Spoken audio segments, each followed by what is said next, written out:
Assalamualaikum warahmatullahi wabarakatuh.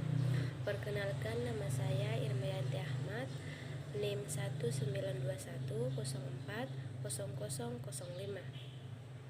Baik, saya akan menjelaskan tentang pengadaan khusus. Adapun pembagian dari pengadaan khusus, yang pertama yaitu pembangunan nasional, kemudian pengertian dari pengadaan khusus, kemudian ketiga yaitu alur pengadaan khusus. Pembangunan nasional merupakan pencerminan hendak untuk terus-menerus meningkatkan kesejahteraan dan kemakmuran rakyat Indonesia secara adil dan merata, serta mengembangkan kehidupan masyarakat dan menyelenggarakan negara yang maju dan demokratis berdasarkan Pancasila. Pembangunan nasional diarahkan untuk mencapai kemajuan dan kesejahteraan lahir batin, termasuk terpenuhinya rasa aman, rasa tentram, dan rasa keadilan. Kemudian pengadaan khusus adalah pengadaan dibedakan karena suatu keadaan tertentu yang tidak memungkinkan penerapan secara umum.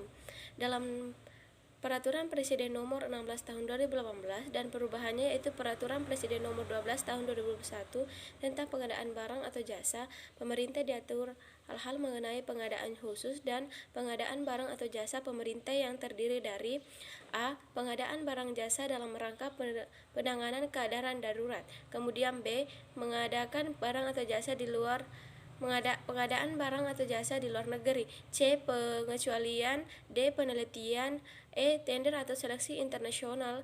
F. Dana pinjaman luar negeri atau hibah luar negeri. Pengadaan barang atau jasa dalam keadaan darurat. Penanganan keadaan darurat dilakukan untuk keselamatan atau perlindungan masyarakat atau warga negara Indonesia berada di dalam negeri dan ataupun luar negeri, yang pelaksanaannya tidak dapat ditunda dan harus dilakukan segera. Keadaan darurat meliputi bencana alam, bencana non-alam, dan bencana sosial. Pelaksanaan operasi pencarian dan pertolongan. C. Kerusakan sarana atau prasarana yang dapat mengganggu kegiatan pelayanan publik. E. Pemberian bantuan kemanusiaan kepada negara lain terkena bencana. Kemudian F. Penetapan keadaan darurat sebagaimana dimaksud dengan nomor 2 huruf A dilakukan sesuai dengan ketentuan perundang-undangan. Kemudian G. Keadaan darurat sebagaimana dimaksud pada nomor 2 meliputi siaga darurat, tanggap darurat, transisi darurat ke pemulihan.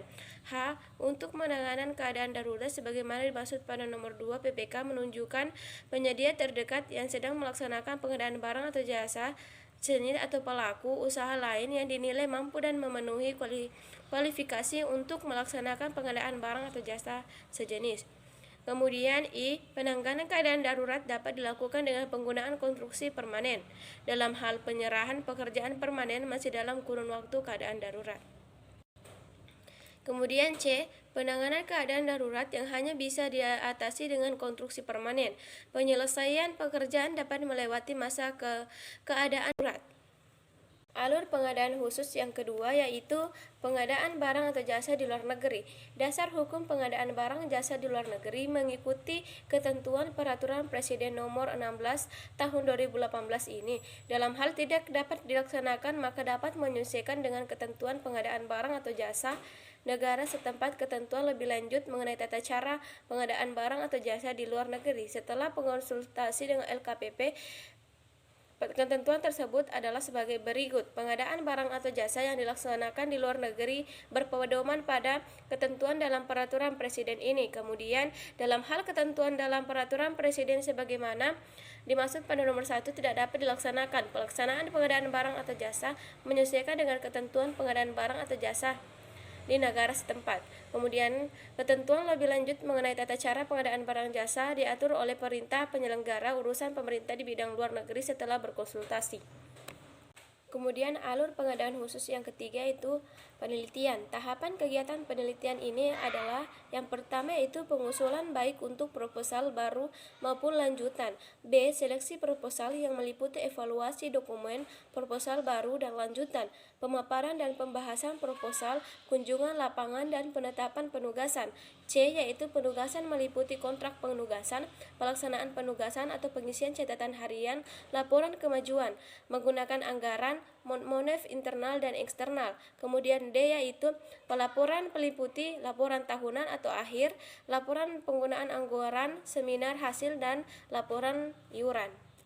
Alur pengadaan khusus keempat yaitu pengecualian. Pengadaan barang atau jasa yang dikecualikan adalah pengadaan barang atau jasa yang ketentuannya dikecualikan baik sebagian atau keseluruhannya dari ketentuan yang diatur dalam Peraturan Presiden Republik Indonesia Nomor 16 Tahun 2018 beserta perubahannya.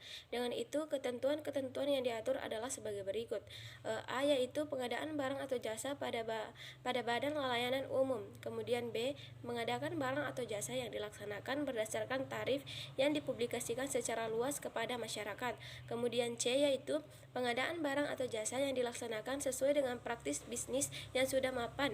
Dan kemudian D. Yaitu mengadakan barang atau jasa yang diatur dengan ketentuan peraturan perundang-undang lainnya. Alur pengadaan khusus yang kelima yaitu tender atau seleksi internasional. Tender atau seleksi internasional adalah pemilihan penyedia barang atau jasa dengan peserta pemilihan dapat berasal dari pelaku usaha nasional dan pelaku usaha asing. Batasan nilai paket pada tender atau seleksi internasional ditetapkan sesuai dan jenis pekerjaan. Metode pemilihan penyedia barang atau jasa internasional terdiri dari A. Tender, B. Seleksi, dan C. Penunjukan langsung. Alur pengadaan khusus yang keenam yaitu dana pinjaman luar negeri atau hibah luar negeri. Pinjaman luar negeri adalah setiap pembiayaan melalui hutang yang diperoleh pemerintah dari pemberian pinjaman luar negeri yang diikat oleh suatu perjanjian pinjaman dan tidak berbentuk surat berharga negara yang harus dibayar kembali dengan persyaratan tertentu pada PP nomor 10 tahun 2011. Hibah pemerintah adalah setiap penerimaan negara dalam bentuk devisa yang dirupiahkan, rupiah, barang, jasa, dan atau surat berharga yang diperoleh dari pemberi hibah yang tidak perlu dibayar kembali yang berasal dari dalam negeri atau luar negeri menurut PP nomor 10 tahun 2011. Baik, itulah hasil dari penjelasan atau pembahasan yang telah saya sampaikan.